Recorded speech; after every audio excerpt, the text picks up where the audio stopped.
It was supposed to be a quiet night. The kind of night where the city hums softly in the background, and the stars peek through the haze of streetlights. But for Marcus and Layla Johnson, quiet nights were a luxury they rarely got to enjoy. Growing up in the heart of a rough neighborhood, they had learned early on that danger could come from anywhere, anytime. Still, nothing could have prepared them for what was about to go down.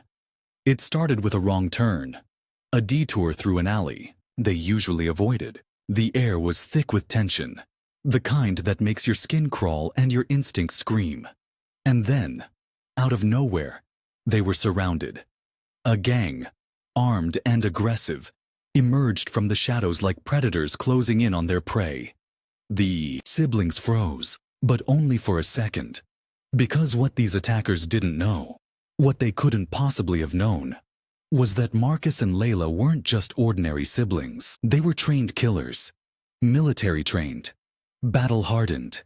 And tonight, the streets were about to learn just how dangerous they could be. Marcus, the older of the two, had always been the protector. Even as kids, he'd shielded Layla from bullies, from the chaos of their neighborhood, and from the harsh realities of their world. But Layla wasn't the little sister who needed saving anymore. She'd grown into a force of her own, sharp and unyielding, with a fire in her eyes that matched her brother's. Together, they had survived boot camp, deployments, and the kind of missions that leave scars, both visible and hidden. They had seen things most people couldn't imagine, done things they rarely spoke about. And now, as they stood back to back in that dimly lit alley, the weight of their training settled over them like a second skin. The gang leader stepped forward, a sneer plastered across his face, confident in his numbers, in his weapons, in his control of the situation. But confidence can be a dangerous thing, especially when you're up against someone who's been trained to turn fear into fuel. The first move was a blur. One of the gang members lunged at Layla, a knife glinting in his hand. She sidestepped with the precision of someone who had done this 1,000 times before, disarming him in one fluid motion. Marcus, meanwhile, was already in motion, his fists connecting with a speed and force that left two attackers crumpled on the ground. The gang hesitated, their bravado faltering as they realized they weren't dealing with ordinary civilians. But hesitation doesn't last long in a fight. And soon the alley was a whirlwind of chaos. Fists flying, bodies colliding, the sound of grunts and curses echoing off the brick walls. Marcus and Layla moved like a well-oiled machine, their movements synchronized, their instincts honed from years of training. But even they knew this wasn't going to be easy.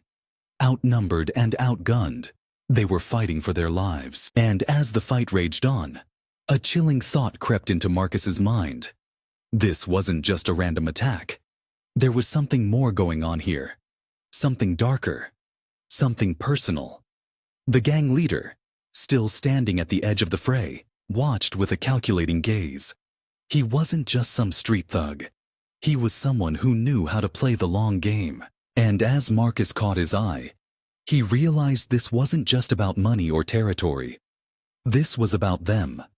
The siblings. Their past. Their secrets. But before Marcus could piece it together, a sharp cry cut through the noise. Layla. She was on the ground, clutching her side, blood seeping through her fingers. Marcus's heart stopped. For the first time in years, he felt the cold grip of fear. He fought his way to her side, his mind racing, his training kicking into overdrive. But as he knelt beside her, the gang leader's voice cut through the chaos like a knife. "You think this is over?"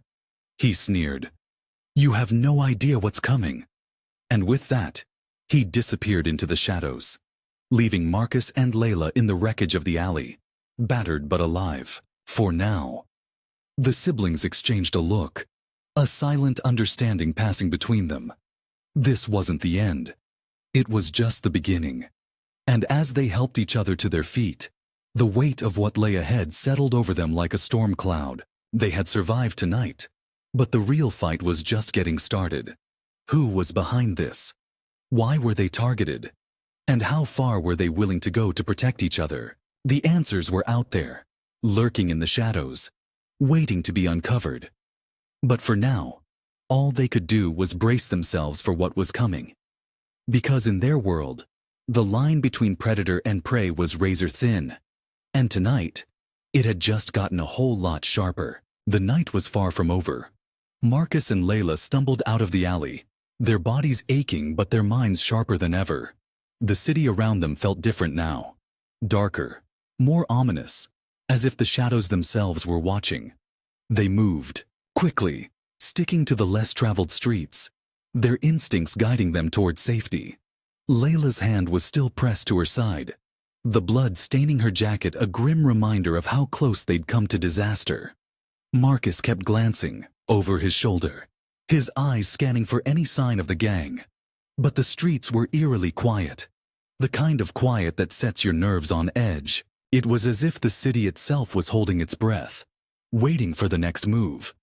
They finally reached their apartment, a small, unassuming place they'd called home since returning from their last deployment. It wasn't much, but it was theirs. A sanctuary in a world that often felt anything but safe. Marcus locked the door behind them, his hands trembling slightly as he double-checked the bolts. Layla sank onto the couch, her face pale, but her eyes blazing with determination. "We need to figure out what's going on," she said, her voice steady despite the pain. Marcus nodded, his mind racing. He grabbed the first aid kit from the bathroom and began tending to her wound, his hands moving with the precision of someone who'd done this too many times before. As he worked, he couldn't shake the feeling that this wasn't just a random attack. The gang leader's words echoed in his mind.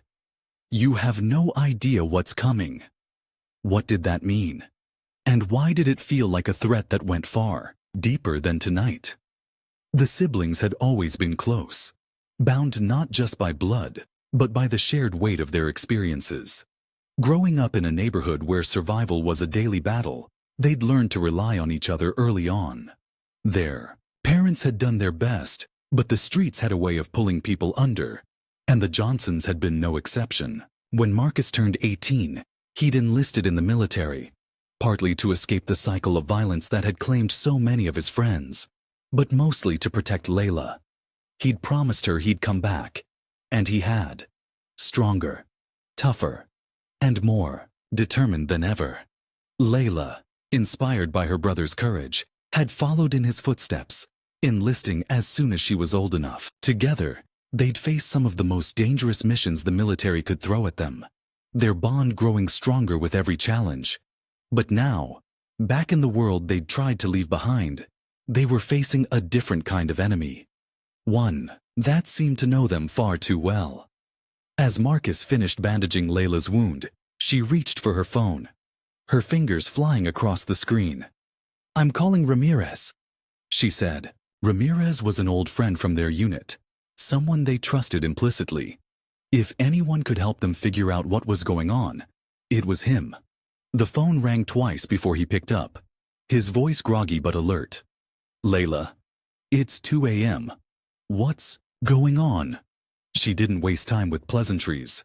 "We've got a situation. Can you meet us?" There was a pause, then a sigh. "Give me 20 minutes." The line went dead, and Layla set the phone down, her expression grim. "He's on his way," she said. Marcus nodded, his mind still racing. He couldn't shake the feeling that they were missing something big. When Ramirez arrived, he took one look at them and knew something was seriously wrong. "What the hell happened to you two?" he asked, his eyes narrowing as he noticed Layla's bandaged side. Marcus filled him in, recounting the attack in the alley, the gang leader's cryptic words, and the unsettling feeling that this was more than just a random act of violence. Ramirez listened intently, his expression growing darker with every word. When Marcus finished, Ramirez leaned back in his chair, running a hand over his face. "This doesn't sound like a coincidence," he said finally. "You guys have made enemies over the years. Any idea who might be behind this?" Marcus and Layla exchanged a glance. They'd crossed paths with plenty of dangerous people during, their time in the military, but none of them seemed like the type to orchestrate something like this. Unless, what about Thompson? Layla asked suddenly, her voice low. Marcus's eyes widened. Thompson. The name alone was enough to send a chill down his spine. He was a former squad leader, someone they'd served under during one of their most harrowing missions.